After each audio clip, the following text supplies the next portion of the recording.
তো বন্ধুরা এখন বাজে হচ্ছে সন্ধ্যে 7টা। আর আজকে আমাদের বিয়ে বাড়ি আছে, তো ঘুমিয়ে পড়েছিলাম।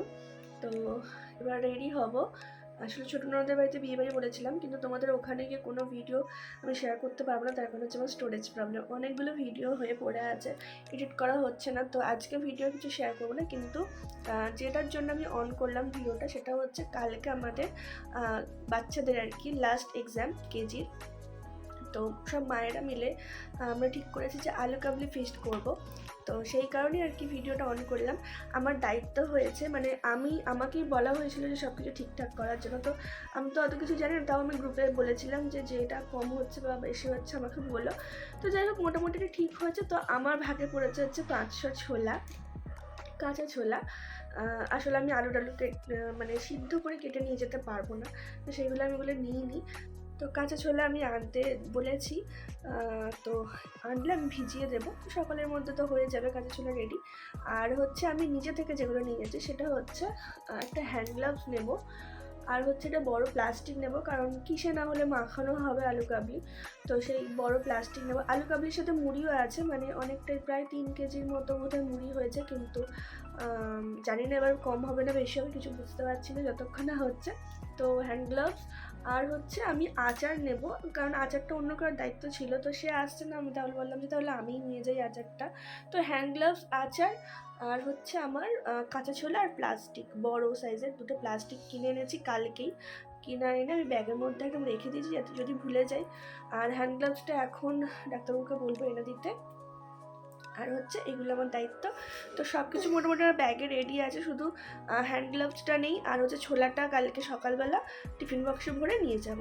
তো চলো আজকের ব্লগটা এই পর্যন্তই। চলো সেজে গুজে নিই, অনেকটা দেরি হয়ে গিয়েছে, ছেলেকে রেডি করতে হবে।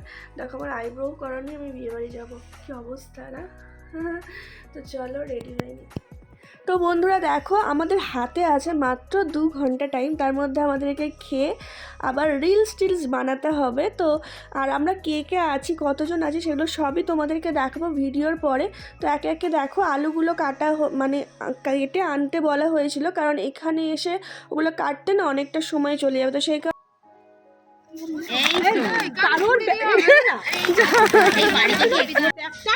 পাইলের এই ব্যাগটা খুব কাজে লেগেছে। হাত কাছে জলের বোতল চাই, হাত কাছে এইটা চাই, হাত কাছে এইগুলো খুব সুবিধা। ঘুরতে ঘুরতে মানে সব কিছু তাড়াহুড়ো। তো সেই কারণে বন্ধুরা বলেছিলাম যে যার যা ভাগে আর কি দায়িত্ব পড়েছে সবাই কেটে ধুয়ে একেবারে নিয়ে চলে আসবে, কারণ এখানে এসে শুধুমাত্র এই ধনিয়া পাতাটা কাটা হলো।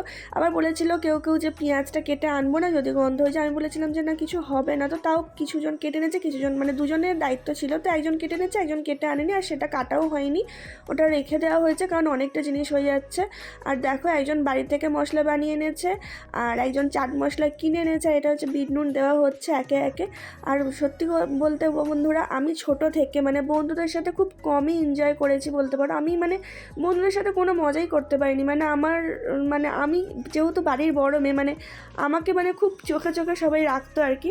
আমার মনে পড়ে আমি যদি সরস্বতী পুজোর সময়ও কোনো সময় বেরোতাম, মানে অনেকটা বড় হয়ে যাওয়ার পর তারপর আমাকে বেরোতে দিয়েছে, প্রায় ওই ক্লাস 8 থেকে আমাকে বেরোতে দিয়েছে। তো তখন আমাকে একটা সময় বেঁধে দেওয়া হতো যে 2:30টার মধ্যে, দুপুর 2:30টার মধ্যে বাড়ি ফিরে আসতে হবে। এইদিকে অঞ্জলি দিয়ে বেরোচ্ছে হচ্ছে 11:30, 12টা, 12:30 বেজে যাচ্ছে, অথচ আমাকে টাইম বাঁধা ছিল যে 2:30টার মধ্যে আমাকে বাড়িতে ঢুকতে হবে। তো সেই মাথায় একটা চাপ ছিল যে 2:30টার মধ্যে বাড়ি ঢুকতে হবে, এরকম একটা ব্যাপার ছিল। তো আমি বন্ধুদের সাথে কোনো রকম মজা করতে পারিনি। প্রথম কোথাও গিয়েছিলাম সেটা আমার মনে আছে ভালোভাবে, সেটা হচ্ছে আমার বেস্ট ফ্রেন্ডের বিয়েতে। আর আমার পাশের বাড়ি এক পিসি, মানে সেও আমার বয়সী, সম্পর্কে আমার পিসি হয় কিন্তু আমার বান্ধবী। তো ও আর আমি গিয়েছিলাম, তাও কি আমাদেরকে ছেড়ে দিয়ে আসা হয়েছিল, আবার যখন আমরা মানে খেয়ে দিয়ে বাড়ি থেকে বেরিয়েছি তখন আমাদেরকে গিয়ে নিয়ে আসা হয়েছিল, মানে এরকম একটা ব্যাপার ছিল। স্কুলে গেলেও তাই, বোন টোনরা সবাই থাকতো।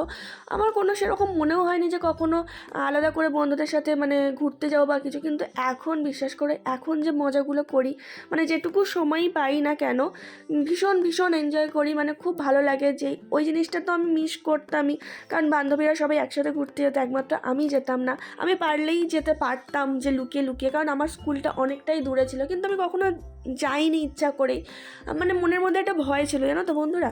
কিন্তু এখনকার জানি না এখনকার মেয়েদের মধ্যে সেই ভয়টা আছে কিনা, কিন্তু আমি ভীষণ ভীতু ছিলাম, এখনও ভীতু আমি খুবই। তো যাই হোক, বড্ড ফালতু বকে ফেলছি। আর যে কথাটা সেটা হচ্ছে, এই যে বান্ধবীদের সাথে যে একসাথে যে মজা করাটা, মানে এই প্রথমই বলতে পারো আমার সাথে, মানে আমার ছেলের জন্য এটা আমি পাচ্ছি বলতে পারো একদমই। মানে ভীষণ ভীষণ মজা হয়, ভীষণ মজা করি, ভীষণ ভালো লাগে, মানে ভীষণ ভালো লাগার দিন কাটিয়েছি আর কি। ওই দিনটা আমাদের খুব খুব খুব খুব আনন্দ করে কেটেছে। ওই মানে 2 ঘন্টা টাইমের মধ্যে আমরা খুব আনন্দ করেছি।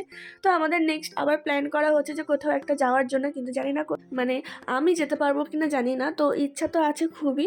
আসলে বাচ্চাগুলোকে নিয়ে তো মজা করা হয়নি, বাচ্চাগুলো তো এক্সাম দিচ্ছিলো, তো সেই কারণে সবাই বললো যে বাচ্চাগুলোকে নিয়ে একটু ঘুরতে যাওয়া হোক। তো জানি না কি হবে, আদৌ যেতে পারবো কিনা জানি না, মানে আমি যেতে পারবো কিনা জানি না।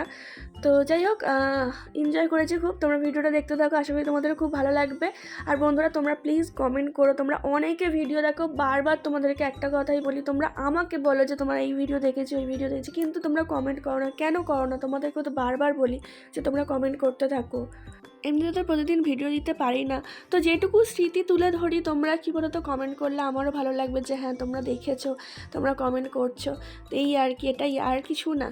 তো বন্ধুরা, আর একটা কথা যেটা হচ্ছে, আমি তোমাদেরকে একটা বললাম যে এই প্রথমবার, মানে এত মজা করছি এই প্রথমবার না, ছেলে স্কুলে ভর্তি হওয়ার পর থেকে মোটামুটি বলতে পারো আমি খুব এনজয় করেই কাটাই। মানে এই 2টা বছর আমার খুব আনন্দ করেই কেটেছে। তো মানে আগের বছরে ফেস্ট করেছিলাম, খুব আনন্দ করে কেটেছিল। তো মানে ছেলের জন্য এটা আর কি হয়েছে। তো বন্ধুরা, দেখতে থাকো। ভিডিওটা ভালো লাগলে অবশ্যই একটা লাইক করে আর কমেন্ট করে জানিয়ে তোমাদের কেমন লেগেছে।